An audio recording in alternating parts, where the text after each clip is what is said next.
Darshan kitchen சமையலில் சக்கரவள்ளி கிழங்கு பேன் கேக் எப்படி செய்கிறதுன்னு பார்க்கலாம்.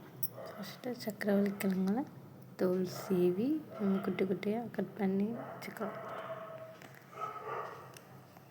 கட் பண்ணதுக்கப்புறம் இப்போது அடுப்பை ஆன் பண்ணிவிட்டு இட்லி சட்டி எடுத்து அதில் கொஞ்சமாக தண்ணி ஊற்றி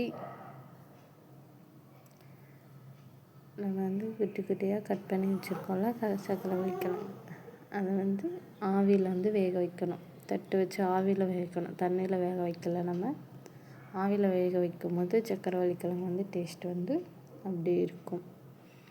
அப்படி ஒன்று ஒன்றா எடுத்து வச்சுட்டு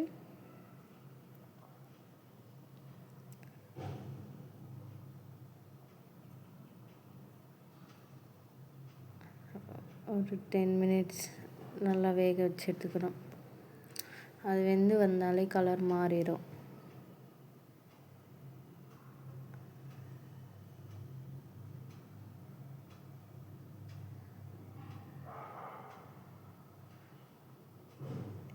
இப்போ மூடி போட்டு மூடிட்டு 10 மினிட்ஸ் வேக வச்சதுக்கப்புறம் நம்ம பார்க்கலாம்.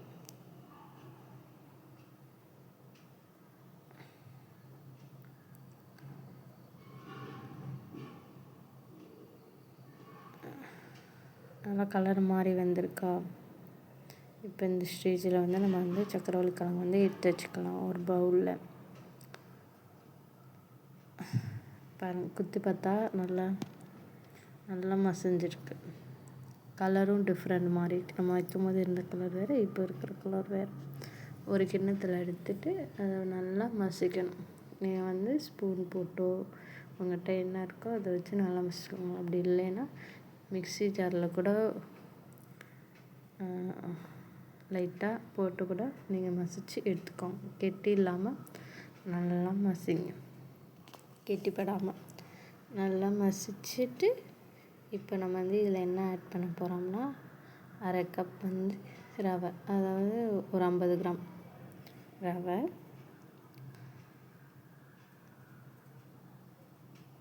1/4 கப் 1/2 கப் ரவை போட்டுட்டு அதே கப்பில் 1 கப் அளவு பால் ஆட் பண்ணிக்கிறேன். பால் சேர்த்துட்டு நல்லா மிக்ஸ் பண்ணணும். பாலுக்கு அப்புறம் நம்ம தேவையான அளவு ஜீனி, நாட்டு சர்க்கரை இருந்தால் நீங்கள் நாட்டு சர்க்கரை யூஸ் பண்ணுங்கள். இப்போ என்கிட்ட நாட்டு சர்க்கரை இல்லாதனால நான் ஜீனி ஆட் பண்ணிக்கிறேன். தேவையான இனிப்புக்கு அளவுக்கு ஏற்றாப்புல ஜீனி ஆட் பண்ணிக்கோங்க. அதுக்கப்புறம் ஒரு பிஞ்ச் அளவு உப்பு ஆட் பண்ணிவிட்டு நல்லா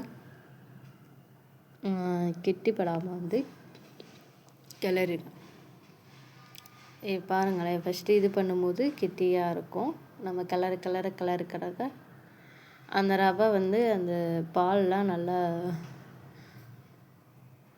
உறிஞ்சிருவனால ரொம்ப கெட்டியாக இருக்கும். ரொம்ப கெட்டியாக இருந்தால் நீங்கள் கொஞ்சம் தண்ணி கூட ஆட் பண்ணிவிட்டு நல்லா கிளறி விடுங்க.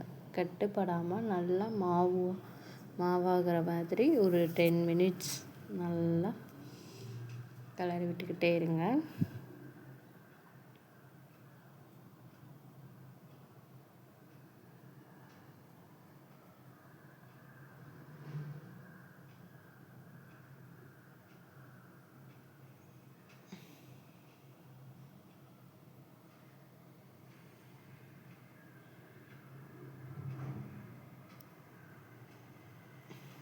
இப்படி நம்ம கிளறும் போது நம்ம கிழங்கு, மாவு, ரவை எல்லாமும் நல்லா மிக்ஸ் ஆகி வரும்.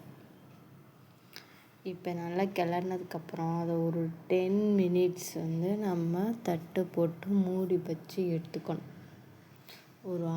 ஒரு 10 மினிட்ஸ்க்கு அப்புறம் மாவு நல்லா ஊறி வந்திருக்கும்.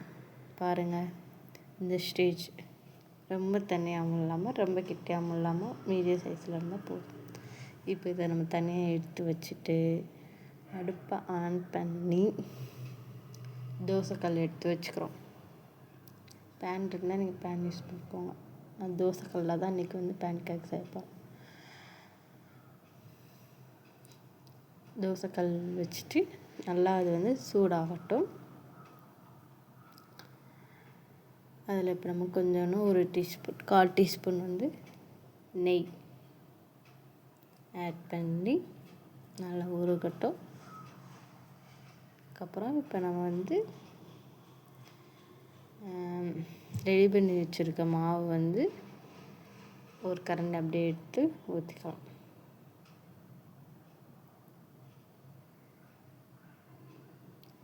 மாவு வந்து ஊற்றிட்டு மெல்லிசாக ஊற்ற வேண்டாம். மாவை வந்து கொஞ்சம் தடிமனாக இருந்தால் போதும். அதுக்குன்னு ரொம்ப மெல்லிசாக இருந்தால் பேன் கேக்கான கொஞ்சம் தடிமனாக ஊற்றி நல்லா ஏதாவது இது வச்சு மூடி ஆவியில் வந்து வேக விடுங்க. ஆவியில் வெந்து வரும்போது நம்மளுக்கு தெரியும், நம்ம மாவு ஊற்றும் போது அது ஒரு இதில் கலரில் இருக்கும். ஆனால் அது ஆவியில் வெந்து அதை எடுக்கும்போது அந்த ரவையெல்லாம் வெந்து சர்க்கரைலாம் வெந்து கலர் வந்து கொஞ்சம் டிஃப்ரெண்ட்டாக தெரியும். ஒரு 10 மினிட்ஸ், அதாவது லோ ஃப்ளேமில் ஒரு 10 மினிட்ஸ் நல்லா ஆவிலே வேக வைங்க. இப்போ ஓப்பன் பண்ணி பாருங்கள். இது வந்து சரியான ஸ்டேஜ், நல்லா வெந்திருக்கு. இப்போ வந்து நம்ம வந்து இப்போ இதே தோசைக்கல் போட்டு தோசை கரண்டி வச்சு எடுக்கிறோம். இப்போ இதை நம்ம திருப்பி போடணும்.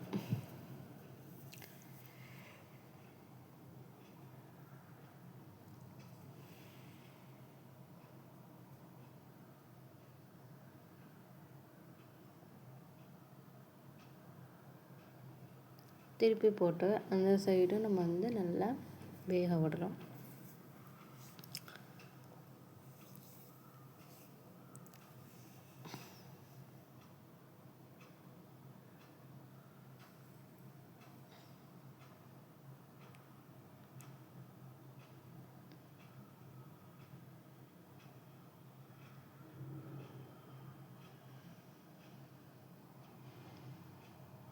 இப்போ வெந்துடுச்சு. இதை நம்ம வந்து இப்போ வந்து எடுத்து வச்சுக்கிறோம்.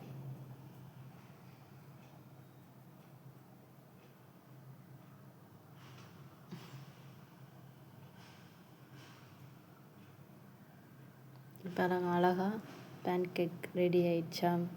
இப்போ இதே மாதிரி இன்னொரு பேன் கேக் வந்து நம்ம வந்து இதுக்கு வந்து நான் இப்போ உங்கள்கிட்ட என்ன இருக்கோ அதை வந்து ஆட் பண்ணிக்கோங்க.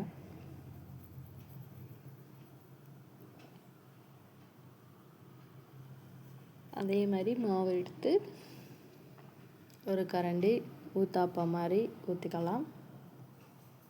ஊற்றிட்டு மூடி போட்டு 10 மினிட்ஸ் நல்லா வேக வைங்க.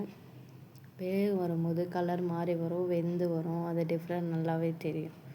அந்த ஸ்டேஜுக்கு திரும்ப எடுத்து அதை திருப்பி போட்டு திரும்பவும் அதை வந்து நம்ம வந்து வேக வைக்கிறோம்.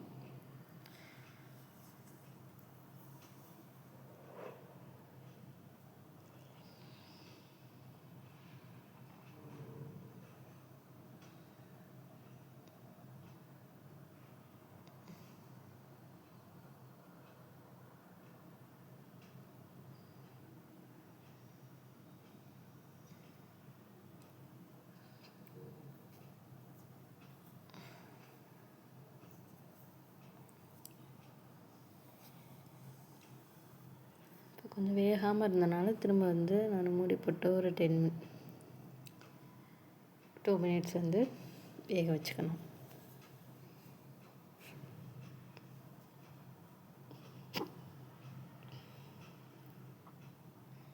இப்போ இது நல்லா வெந்துருச்சு. நம்ம வந்து ஜீனி இதெல்லாம் ஆட் பண்ணியிருக்கனால தோசைக்கல்ல எப்பவும் அது வந்து கொஞ்சம் சுகர் இல்லை, அதனால் அது பிடிக்க தான் செய்யும். அதனால் எடுத்துக்கணும். திரும்ப இப்போ நமக்கு சுவையான சக்கரவள்ளி கிழங்கு பேன் கேக் ரெடி. இதில் வந்து ஒரு டீஸ்பூன் நெய் வந்து ஆட் பண்ணி சாப்பிட்டோம்னா ரொம்ப டேஸ்டியாக இருக்கும். இதை ஒரு முறை நீங்கள் வீட்டில் ட்ரை பண்ணி பார்த்துட்டு எப்படி இருக்குன்னு சொல்லுங்கள்.